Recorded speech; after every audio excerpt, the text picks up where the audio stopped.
കുട്ടികൾ നന്നാവാൻ 5 കാര്യങ്ങൾ. ഈ 5ഉം ക്ലിയർ ആയിക്കണോന്ന് നോക്കിയാൽ മതി. ഇല്ലെങ്കിൽ ഏതാ ക്ലിയർ കുറവിച്ചാൽ അത് ക്ലിയർ ആക്കിയാൽ മതി. സംഗതി കുട്ടികൾ ഉഷാറാവും. ആകെ 5 കാര്യം. തോനെ പറഞ്ഞാൽ നിങ്ങൾ ഇടങ്ങാറാക്കണമെന്നില്ല. ഈ 5എണ്ണം ക്ലിയർ ഉണ്ടോന്ന് മാത്രം നോക്കിയാൽ അതില്ലേ ക്ലിയർ ആക്കുക. 1, ആഗ്രഹിച്ച് കിട്ടിയതായിരിക്കുക. 2, ഉദ്ദേശത്തിനനുസരിച്ചുള്ള പേരെന്നെയാണോ അയക്കണത് നോക്കുക.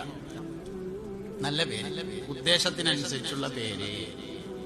3-മത്തേത് ഹലാലും തൊയ്യിബുമായ ഭക്ഷണം അവനാൻ കഴിക്കുക, ബാക്കിയുള്ളവർക്ക് കഴിക്കാൻ കഴിക്കുക. നമ്മൾ ഈ അധ്വാനിക്കുന്നത് മുഴുവൻ കുട്ടികൾക്ക് തിന്നാൻ കൊടുക്കാനാണല്ലോ.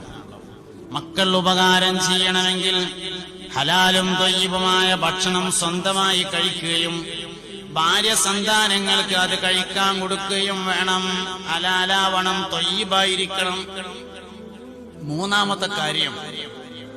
മൂന്നാമത്തെ കാര്യം ദീനിയും ദുന്യവിയുമായ ഇൽമു പഠിപ്പിക്കണം. ജീവിക്കാൻ ആവശ്യമായ വിവരം പഠിപ്പിക്കണം കുട്ടികളെ. വിവരത്തിലെ ഏറ്റവും വലിയ വിവരം ജീവിക്കാനുള്ള വിവരമാണ്. ഒരാൾക്ക് കുറെ വിവരമുണ്ട്, ജീവിക്കാൻ പറ്റിയില്ലെങ്കിൽ അതുകൊണ്ടൊരു കാര്യമില്ലല്ലോ. വിവരങ്ങളിലെ ഏറ്റവും വലിയ വിവരം ജീവിക്കാനുള്ള വിവരമാണ്. അതുകൊണ്ട് ജീവിക്കാൻ ആവശ്യമായ ദീനിയും ദുന്യവിയുമായ ഇൽമ പഠിപ്പിക്കണം. 4-മത്തേത്. 5-മത്തേത്